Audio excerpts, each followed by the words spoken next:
Hi everyone, I am Eldrin, a third year civil engineering student here at SIT and also a diversity and inclusion advocate. Now today we will be exploring the area of equal opportunities for all in an inclusive environment. I'm here joined by Melissa from Student Life Division, who will be facilitating this session with me. Thank you, Eldrin. Hi, I'm Melissa from Student Life at SIT. At Student Life, we look at how we can engage students to co-create an environment that is enriching, inclusive, and vibrant. We do this through a variety of programs focusing on different areas, such as student organizations and clubs. There are a variety of clubs for students to join, participate, and get to know one another. Sports development and performing arts, leadership and life coaching, global citizenship, diversity and inclusion, student wellness and campus engagements. Through our various programs and initiatives, students can develop core competencies, valuable skill sets that they can apply here at SIT and also when they graduate and move into the workforce. Today, I'd like to introduce Patrick and Cindy. Could we invite you to introduce yourselves, please? Cindy? Thanks, Melissa. Hi, everyone. I'm Cindy Goh. I'm the director of the University of Glasgow in Singapore. The University of Glasgow is an overseas partner of SIT. We offer programs in science and engineering, so mechanical engineering, aerospace, civil engineering, computing science, and nursing. Wow. Thank you very much for having me here today. We're so happy to have you here today. Patrick, could we invite you to introduce yourself, please? Hi, everyone. My name is Patrick. I'm an occupational therapist with the Singapore General Hospital. I'm also the director for the Singapore General Hospital's Postgraduate Allied Health Institute, where we actually run continuous professional development programs for allied health professionals. I also teach as associate faculty in SIT, so where I get to work with students here as well. Thank you so much, Cindy and Patrick, for joining us today. We have two very experienced specialists, and we hope to have a very enriching dialogue. Perhaps, Cindy, could you share with us how did you come about entering the field of engineering and your choices? Okay, sure. I think that's a really good question. Actually, I think my choice of career in STEM, so science, technology, engineering, and math, may be quite different from those who pursue their dreams, childhood dream, as a passion. I think my career in STEM arose from a more practical standpoint. So growing up, what I really wanted to be is an artist, like a painter, or a designer. But I was told that artists have very limited opportunities. Especially in our society. But this was 30-odd years ago, So when I was choosing my field of specialization, I took a more pragmatic approach, if I can say that. So I decided that I was going to pick a topic that would allow me to do other things, open up my options in future. So I picked engineering because I knew it offers a lot of job opportunities.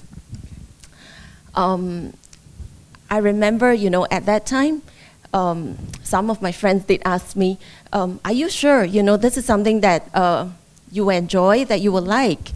And I remember, I think they were referring to this being a very male-dominated field, and I remember responding to them saying something along the lines of, well, it's a, decent profession, it's very well respected, it pays the bills, right? And there are many more boys, right? And very few girls, so what's there not to like, when you're 17, yeah? But when I got into the course, what I realized is that the opportunity that it affords me and the things that I can do, with the skills that it equips. So I thoroughly enjoy myself. So I would say that it is not my first love, but it is certainly something that I grew, to like and eventually to love and make it as my career choice. So I'm trained as electrical engineer. Wow. Okay, and later on I focused my work in AI. Oh, wow. Okay. But still working within engineering. So I apply AI into engineering applications. So in areas such as biomedical engineering, smart manufacturing, and also I do a lot of design automation and optimization of products and systems in engineering. And in a way, it kind of linked me back to my childhood aspiration. Yes. Right? And I have no doubt that I'm able to do this because of the foundations that engineering has laid for me. You see, engineering problems are very diverse, right? They are multidisciplinary, right? So there is no one skill set that fits all, okay? And I think, because of that, it challenged my thinking and it hones my thinking, my creativity, and I think it's very fun. So that's something that I grew to love. Yeah. It's a bit like when you shared earlier, you dreamed of being an artist and creating, right? But with artificial intelligence, AI, right? Yes. And what you're doing now, it sounds like you are still an artist, just in a different way. Yes. Yeah. And I That's think amazing. When I was much younger, I used to think that art and design could just be conformed to just paper, and you'll be painting and all. Right. But then I realized, with engineering, there are lots of simulations that you can do. These days you have augmented reality, you have virtual reality. So it opens up a whole new dimension to things that I did not know. And I find that very, very exciting. Yeah. It does sound very exciting. It's like when you were 17, is it? When you had to make a choice? Yes. The choice that you made led you down an amazing path. Yes, it did. It did. Yep. And as I said, I think I've been very fortunate that, very thankful as well that I have actually picked something. But of course, through a more pragmatic approach. I mean, I talked to a lot of people. I got some good advice. So I've been very fortunate that way. Yeah. Thank you so much for sharing, Thanks, Cindy. Melissa. That's really, really inspiring. Eldrin, you're a civil engineering student. That's right, Mel. Yeah. Would you like to share a bit more? What is your journey like as you learn this new field? Yep, definitely. So for me, right, when I was a lot younger, my parents, my family will always bring me to go overseas, and that is where I'll visit like really tall buildings. As a kid, you're just so small, so little, so tiny. So all these buildings seem so seemingly big and seemingly impossible to build. Those skyscrapers that we have, like the Eiffel Towers. I think these are structures that we as tourists always are so like, well, we want to go there and see these structures. But to me, at that point of time, as a little kid, right, I was always wondering, how did people actually build all these tall structures? So because I always had this curiosity in me, and that was actually the reason, Mel, that inspired me, that made me want to pursue civil engineering, because I want to know how is it possible for people to actually build such amazing buildings, really nice and tall structures. Yeah, so that was my journey of why I want to pursue this degree in civil engineering. Wow, thank you so much for sharing, Eldrin. How about Patrick? As an occupational therapist, what drew you into this field? Honestly, I actually got into this profession by chance. When I was younger, I have not heard of occupational therapy before. So during my national service, I actually had a fall and I fractured my wrist. Ah, okay. So even though it was a very small fracture, that changed my life. It was really a blessing in disguise because after that injury, I had a surgery and I was referred to an occupational therapist for my rehabilitation. And that was when I regained my function. I was impressed with the professionalism of the therapist who was seeing me, and I thought it was a very meaningful career because it really helped me to regain, my activities, my ability to do things with my hand. Yeah, so that, and also like the timing was right because at that time when I finished my national service, the occupational therapy program started in Singapore. Oh, okay. Yeah, wow. so I got the sponsorship from SGH, and since then I've been in the profession for 25 years, and it has been very fulfilling. 25 years, Yeah, wow, yeah. okay. Yeah, so that means allied health started picking up, especially in the fields of occupational therapy about 25 years ago. So you've seen its progress. Yeah, so before that, occupational therapists are actually trained overseas. Okay. So the program was only introduced in Singapore in 1992 Wow. for the school, the occupational therapy school. Okay. Yeah, so it's been really exciting and very fulfilling. So when I first started work, actually I've chance to really work with people from all walks of life. I started work in SGH where I see people who have stroke. When someone has stroke, they have a lot of difficulties performing their activities. So my work then was really to help them to regain their function so that they can live meaningful lives. After that, I got to do other areas of work, like in hand injury. I do ergonomics, where I do injury prevention. I have chance to get to visit different workplaces, looking at injury prevention. So opportunity to work with a lot of people from different walks of life. Sounds very meaningful because you enable people to function after they have sustained injuries, right? Yep. Yeah, wonderful. Eldrin, you had a question. Yes, actually, I do have a question for you, Miss Cindy. You're a woman, in in STEM, science, technology, engineering, and mathematics. And, for me, I'm also an engineering student, and I'm currently having my IWSP, internship attachment, and I realized that, there are far fewer women in this area. In fact, currently, right, at my workplace, the team that I'm working with, there's less than 5 people, it's a team of 20 people, but there's less than 5 women in a team. So I'm just curious, what are the current opportunities for women, in engineering? Okay, that's a really good question, Aldrin. I think certainly these days, there are many opportunities for women, certainly more than, when I started back then. Today, it is no longer so much a male-dominated field anymore. We have about over 30% of women in our science and engineering technology sector, which is very encouraging. Yes, definitely. Okay, but I think we need more. In fact, I've taught students, female students in mechanical engineering, and they go on and they do very well, especially in areas like design. So they would, design really nice and very effective rehabilitative devices, or even in robotics. Yeah, and I think that is partially because of their attention to detail. Yeah, and I think Patrick, as an occupational therapist, would tell you, right? When you do rehabilitation, you do need to really focus on the details, and you need to know your patient and, the sort of devices that they use. The attention to detail there is really important as well. So I do think that, there are a lot of opportunities for women. And I think, there is no one-size-fits-all solution in engineering because of how diverse the field is. So I wouldn't say that if it's a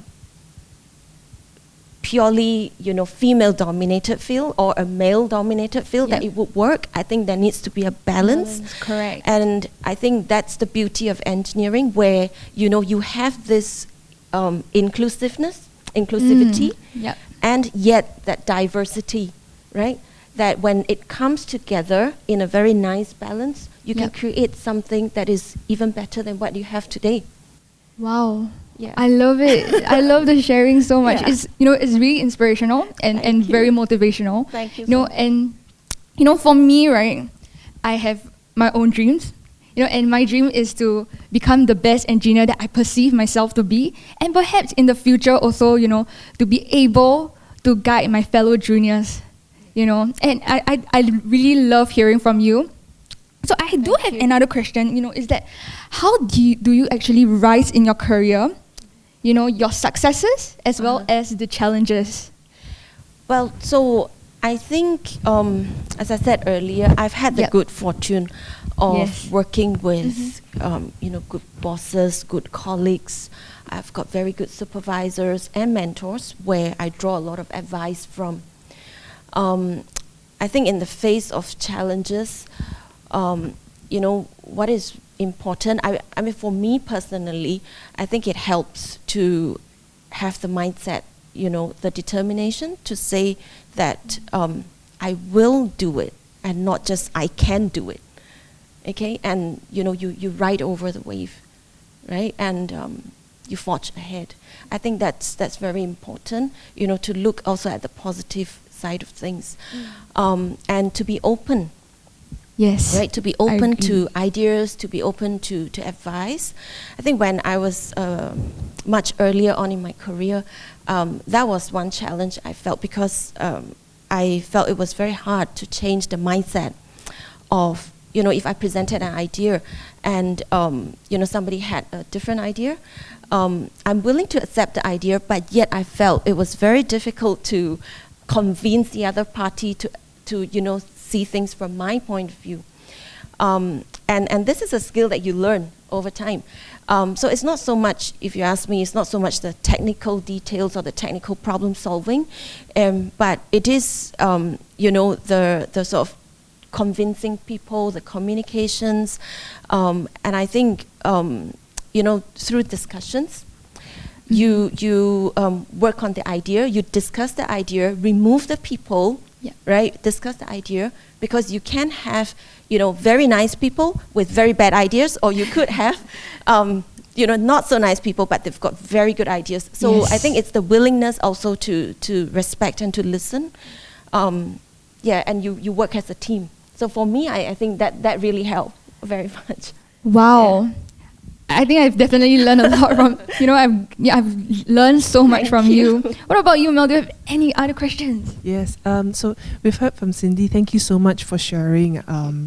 It's a lot. I think what I gleaned from what you shared is a lot about being open and forging your way through, right? But also with respect to diversity. Yes, And of making course. sure that there is inclusion within. Inclusiveness. So coming to Patrick, what about yourself?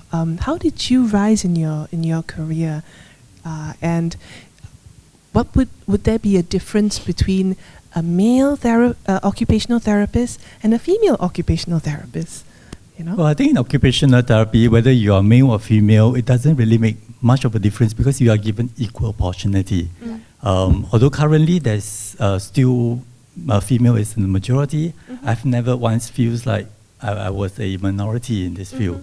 There have been opportunities for me to excel, regardless of gender. And I think having the mix of both gender in the profession is actually a value, and it actually adds variety. Like what Cindy has mentioned, male and female has its own strengths. Yeah, and that really, that gender diversity actually brings about better variety, and I think makes work better. Yeah, so I've seen really no discrimination against any gender in the profession. Like for myself, I've been given opportunity to grow in the career. I was given the opportunity to lead the department as a head of department for a number of years. I have the chance to go into teaching and also in administration. But in our profession, we can also move into different tracks. So you can have the clinical track where you continue to see patients and clients. You can go into the education track or research track and also the administrative track. So there is really an area for basically anyone, regardless of your gender, to be able to excel. That's really, really heartening to hear, right? So it doesn't matter whether I'm a woman or I'm a man, I can still be part of a caring profession that helps to enable people. 25 years ago when you first started, when you joined occupational therapy, and we started having programs here in Singapore, over the 25 years, what has been a significant change for you that you have noticed? I think that change is really the growth. Could you tell us a bit more? Yeah, and make a difference in people's lives. So I've seen, like, even for myself, right, I say when my injury, I actually really gained my function. And over these 25 years, I see people growing, and then to see the value in what we can do for people. Because someone who had a stroke, for example, it can be very devastating because the ability to perform at work, the daily activities, or things that bring meaning to their life can be disrupted from an injury or from the illness. So I see that the value of the work that we are doing, we help people to regain their function, we help people to bring meaning back to their life. So it's really the quality of life, the quality of living. And I think that is something that is really fulfilling for me as to be in this career, in this profession.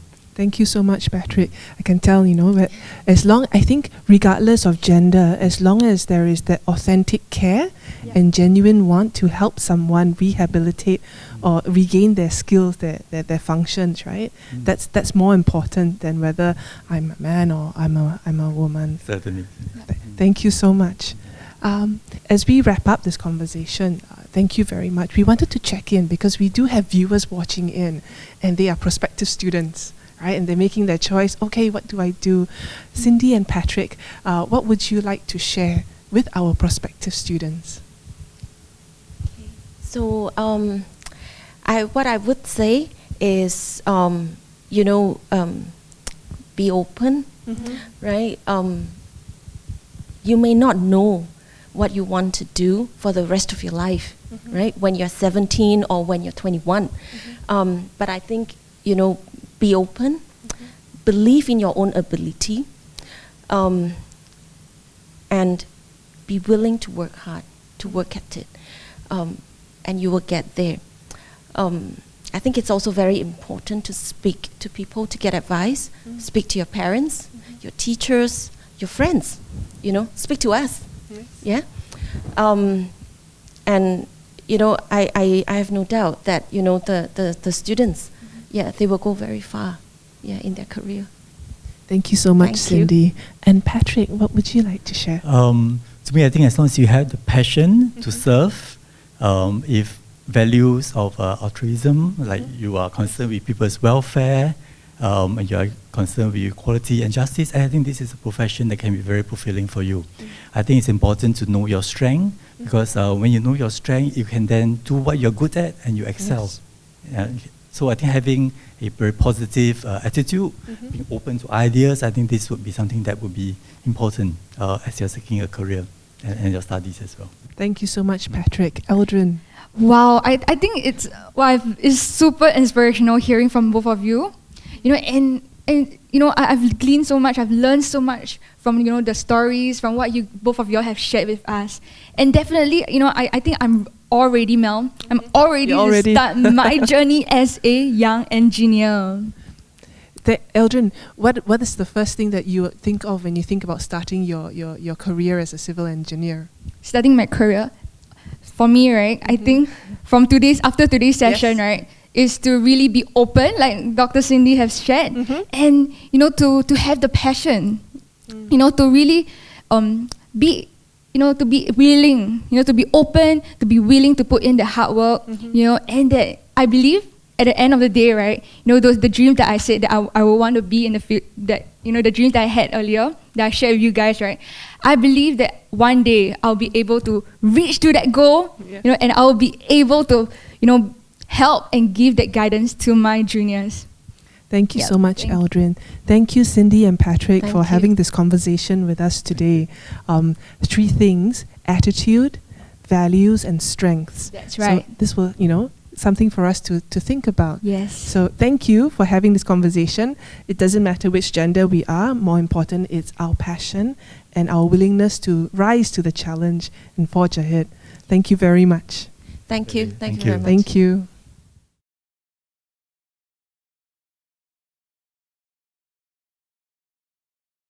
Mel, as a D&I advocate myself, I think it's important to be inclusive and have comprehensive support for our student population.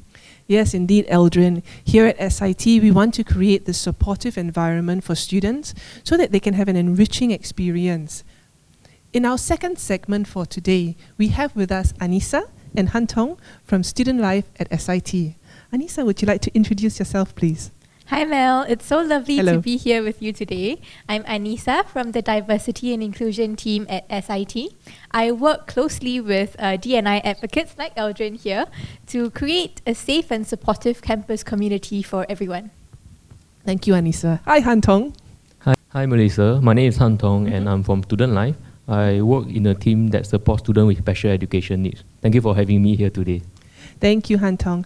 Anissa, could you share with us a bit more about diversity and inclusion? What does it mean and how do we engage our students? Sure, Mel, it would be my pleasure. Diversity and inclusion at SIT really looks at creating a safe and supportive SIT community. We look at outreach and education programs where we engage our students to create an inclusive community. Some of our events that we have include celebrating key festivals to deepen our understanding of diverse ethnicities, faiths, and cultures. On top of that, we actually also focus on student well-being with our two key main events, which is Diversity and Inclusion Day and Wellness Week, which we celebrate twice a year. And that really serves to promote good mental health practices among students and really actually just to strengthen our community bond. Eldrin, you've been serving as a diversity and inclusion advocate for a year now, I think. That's right. Perhaps you could share a little bit more with us about your experience as a D&I advocate, as well as maybe your journey so far. Definitely, Anissa. So for me, serving as a D&I advocate for a year now, right? I think it's been an honor. It's been a privilege, actually, to be able to work with my peers, the other D&I advocates, to design, key events such as, the cultural festivals that we have, such as Chinese New Year, Hari Raya, Deepavali, as well as Christmas. So, all these festivals, all these events that we have, it actually helps to promote values such as empathy, respect, and inclusiveness. So for me personally, I've been given that privilege to organize these events, and me myself, I've also attended, the recent Wellness Week where we had, a terrarium workshop, and it was about mindfulness, right? It was about mindfulness, and we had speakers coming in to share more about mindfulness, and definitely with that terrarium workshop, I've gained and benefited so much because it just let me, it taught me to have a little more aware of my well-being. And also that terrarium workshop allows me to, take a break from, the school, from, IWSP myself, and, really calm my mind down. So I really loved it. Oh, it's really, really great to hear that you've had such a fulfilling journey and experience. Yep. I personally really love to see our students develop and grow into their own. And to that end, actually, all our diversity and inclusion advocates receive core training in a couple of different areas like cultural competency, managing boundaries, and mental health peer support. You've been through some of them, I think, Eldrin. Yes. Maybe you could share with us which one of these trainings stood out most for you and what you've gained from it. Sure. So for me, the one that stood out for me was actually the peer support training. So it's learning about how we can actually be that, that support to our friends, to our peers, to our classmates, right? So for me, it's not just that, but because it touches, a little about mental health, right? And it's not only about mental health that I'm learning, but it gives me another side, where I was able to discover more of my own mental well-being. So from that, little training that we had, I was able to discover more of my mental well-being. How am I actually able to better cope, in future, when I face with certain challenges and certain problems. So I would say that was my greatest takeaway. What's more, I can actually be that pillar of support to lend a helping hand to my friend as well. So it was definitely something that, I've gleaned so much from. Thank you for sharing that with us today. Thank you. Oh, thank you, Anissa and Eldrin. Indeed, we can play a role in creating a campus that is inclusive and support one another.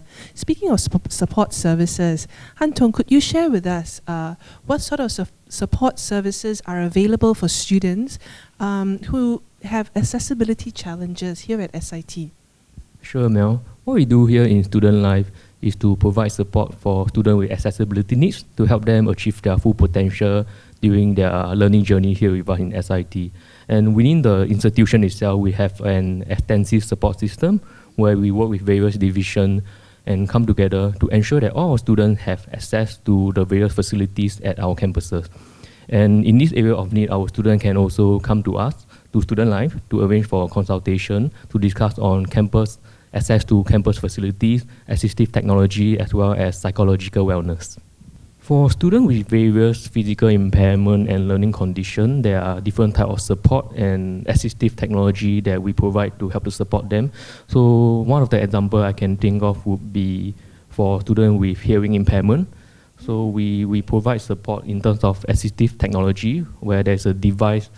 Basically, this device is like a pen, but it's actually a portable microphone that the audio output is linked to the hearing aid. So this allows our students to be able to hear more clearly and participate more actively during their lectures and tutorials. And of course, for each student that come to us for support, we also work with them closely to create a support plan to ensure that they have enriching university and campus life.